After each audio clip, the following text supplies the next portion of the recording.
دنیا کہتے کس کو ہیں؟ وہ زندگی جس میں ہمارے جسم میں روح ہے اور ہم اپنی زندگی اس عالم میں گزار رہے ہیں، اس کو دنیا کہتے ہیں۔ اس سے پہلے والی بھی ہماری ایک زندگی تھی، وہ روحوں کی دنیا تھی، یہ جسموں کی دنیا ہے۔ اور ہماری موت کے بعد دوسری زندگی ہوگی، دوسرا عالم ہوگا، اسے عالم آخرت، عالم برزخ کہتے ہیں، یعنی موت کے بعد والی زندگی۔ تو اس دنیا میں ہم نہ اپنی مرضی سے آئے ہیں نہ اپنی مرضی سے جا سکیں گے۔ اللہ تبارک و تعالیٰ نے ہمیں پیدا کیا تو ہم دنیا میں آئے، رب نے ہمیں موت دی تو ہم دنیا سے جائیں گے۔ تو ہمارے آنے اور جانے میں، اس دنیا میں آنے اور جانے میں ہمارا نہ ارادہ شامل ہے نہ مرضی داخل ہے۔ اللہ تعالیٰ کے ارادے اس کی مرضی سے آتے ہیں، اللہ تعالیٰ کے ارادے اور اس کی مرضی سے جاتے ہیں، اس کو دنیا کہتے ہیں۔ اب دیکھنا یہ ہے کہ یہ دنیا ہمارے دین میں، اسلام میں اچھی ہے یا بری ہے، محبوب ہے یا مبغوض ہے، پسندیدہ ہے یا ناپسندیدہ ہے۔ تو حاضرین کرام، پہلے ہم دنیا کس کو کہتے ہیں یہ سمجھ لیں تو اچھا ہے یا برا ہے یہ بھی سمجھ جائیں گے۔ عام طور پر لوگ دنیا کا جب ذکر آتا ہے تو سمجھتے ہیں کہ یہ زمین، یہ آسمان اور یہ سورج، چاند، ستارے، یہ سب دنیا ہے۔ یہ دنیا ہے لفظ کے اعتبار سے، لیکن حقیقت میں اسلام میں دنیا اس کو نہیں کہتے۔ اسلام میں جس کی مذمت اور برائی دنیا کی گئی ہے، اس سے مراد یہ زمین، آسمان، سورج، چاند، ستارے نہیں ہیں۔ اس لیے کہ اللہ تبارک و تعالیٰ نے انسان کے فائدے کے لیے یہ سب چیزیں بنائی ہیں۔ زمین، آسمان، سورج، چاند، ستارے، بارش، دھوپ، گرمی، سردی اور یہ سب حیوانات، جمادات، نباتات، درخت، پہاڑ، سب کچھ انسان کے فائدے کے لیے اللہ نے بنایا ہے۔ رب تعالیٰ نے فرمایا وَسَخَّرَ لَكُم مَّا فِي الْأَرْضِ جَمِيعًا مِّنْهُ، یعنی اللہ تعالیٰ نے تمہارے لیے زمین میں جو کچھ ہے سب کو تمہارے تابع کر دیا اور تمہارے مسخر کر دیا۔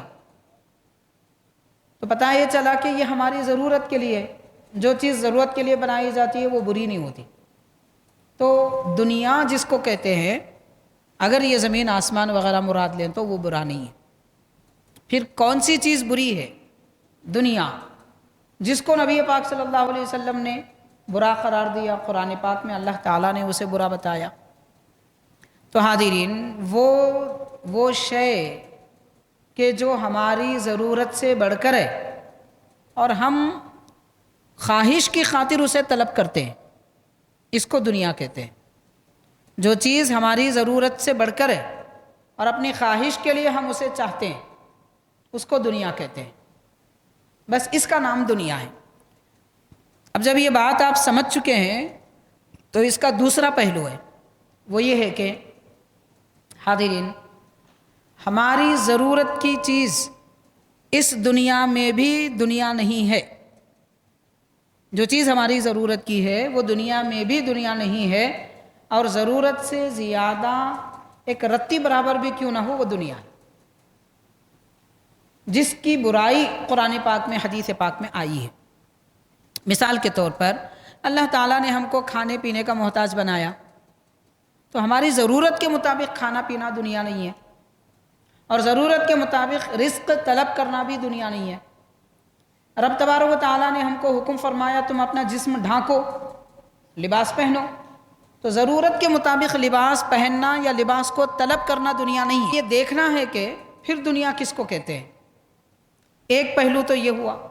دوسری بات یہ کہ حاضرین، اگر کوئی ضرورت سے بڑھ کر بھی طلب کرے،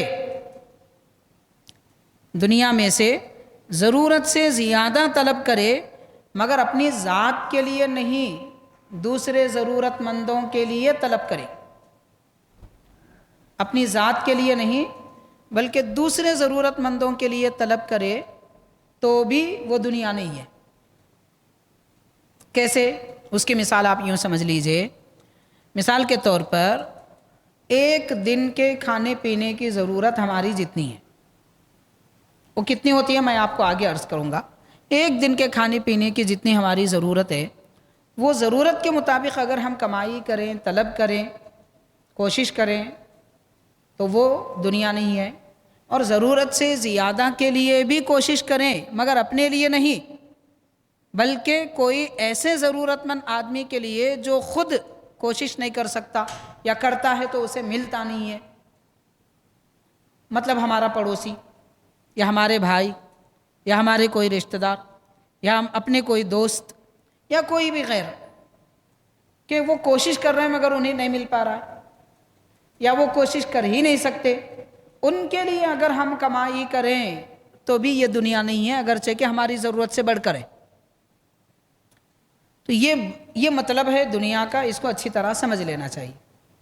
اب اس کے بعد ضرورت سے زیادہ جو بھی چیز ہے وہ دنیا ہے.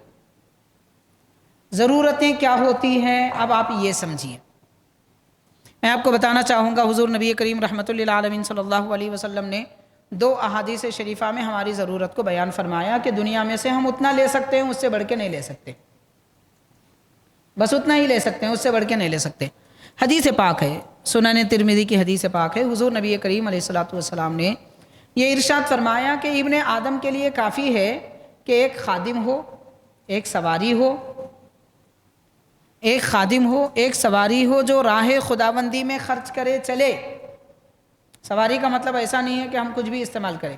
تو ایک خادم ہو، ایک سواری ہو، راہ خدا میں چلے اور اس کے لیے 2 وقت کا کھانا کافی ہو. چند لقمے کا ذکر آیا ہے تو بہرحال 2 وقت کا کھانا اس کے لیے کافی ہو. حاضرین، اس حدیث پاک میں پیارے آقا علیہ الصلوۃ والسلام نے انسان کی ضرورت کو بیان فرمایا کہ ہماری ضرورت کیا ہے. اس سے بڑھ کر اگر دیکھیں بعض دوسرے احادیث پاک میں اشارہ بھی ملتا ہے کہ بدن ڈھانکنے کے لیے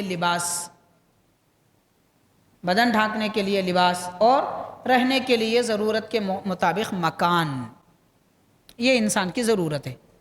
تو پتہ چلا اس سے بڑھ کر جو کچھ بھی ہوگا وہ دنیا ہے، وہ ضرورت میں نہیں ہے. اب کوئی کہے کہ نہیں ہماری ضرورت تو ہے مگر خواہش بہت زیادہ ہے، تو حاضرین خواہش پوری کرنے کا نام ہی دنیا ہے. خواہش پوری کرنے کا نام دنیا ہے. آج جیسے ہم دیکھتے ہیں کہ لوگ شادیوں کے موقع پہ باپ کہتا ہے بچے کی خواہش ہے، بیٹا کہتا ہے ہمارے ابا کی خواہش ہے. تو یہ خواہشیں جو پوری کی جا رہی ہیں وہی دنیا ہے، اسی کا نام دنیا ہے. ضرورت کا نام دنیا نہیں ہے. پھر ضرورت بھی کیسی ہوتی ہے؟ ہر آدمی اپنی ضرورت اگر بیان کرنے لگے تو ضرورت میں لوگ اپنی خواہش بھی لا لیتے ہیں. اسی لیے نبی پاک صلی اللہ علیہ وسلم نے ذکر فرما دیا ایک دن کا کھانا 2 وقت کا انسان کی ضرورت ہے. سال بھر میں 2 لباس انسان کی ضرورت ہے. رہنے کے لیے اتنا مختصر سا مکان کہ دھوپ گرمی سے بچ سکیں، بارش سے بچ سکیں، سردی سے بچ سکیں، انسان کی ضرورت ہے. اس سے بڑھ کر جو کچھ ہے وہ دنیا ہے. حاضرین کرام، اس دور میں امت مسلمہ زمانے کے تقاضے اور حالات کے اعتبار سے عام طور پر جس طرح کے مکان بنائے جاتے ہیں اتنا بھی مکان بنا لے پھر بھی اس کو کہہ سکتے ہیں کہ زمانے کے لحاظ سے ضرورت کے مطابق وہ ضرورت ہے. لباس بھی حالات کے اعتبار سے جیسا زمانہ تقاضا کر رہا ہے اس کے اعتبار سے عام طور پر جو لوگ لباس جس انداز کا پہنتے ہیں وہ دنیا نہیں ہے. کھانے پینے میں بھی روزمرہ زندگی میں جس کھانے پینے کی ضرورت ہوتی ہے وہ دنیا نہیں ہے. اس سے بڑھ کے جو بھی خواہشیں ہوتی ہیں وہ سب دنیا ہے. یہ بات جب ہم اچھی طرح سمجھ چکے ہیں تو حاضرین اب میں آپ کو اور ایک حدیث پاک سناؤں گا. نبی پاک علیہ الصلوۃ والسلام نے ارشاد فرمایا ابن آدم کے لیے چند لقمے کافی ہیں کہ وہ کھا لے تو اس کی پیٹھ مضبوط کھڑی رہ سکے. چند لقمے ابن آدم کے لیے کافی ہیں کہ وہ کھا لے تو اس کی پیٹھ مضبوطی سے رہ سکے.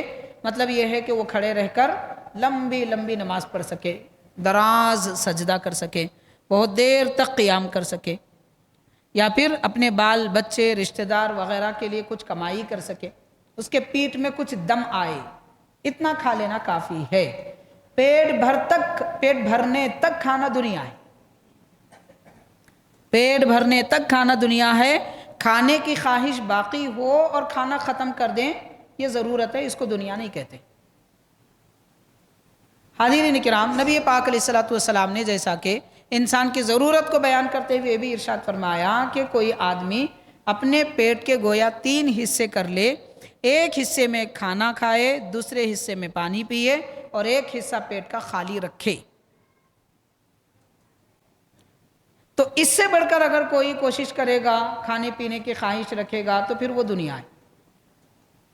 اسی لیے حضرت ام المؤمنین سیدتنا عائشہ صدیقہ رضی اللہ تعالیٰ عنہ نے فرمایا، ہمارے دین میں جو سب سے پہلی بدعت شروع ہوئی ہے، آج کل لوگ بدعت بدعت بہت بولتے ہیں، فاتحہ کو بدعت، درود کو بدعت، سلام کو بدعت، کچھ بھی کرے تو بدعت، ان کو یہ بدعت نظر نہیں آتی۔ سب سے پہلی بدعت جو دین میں شروع ہوئی ہے وہ کیا ہے؟ پیٹ بھر کے کھانا ہے۔ سب سے پہلی بدعت پیٹ بھر کے کھانا ہے۔ یہ بدعت کو روکنے کی ضرورت ہے، اور اس کو دنیا کہتے ہیں۔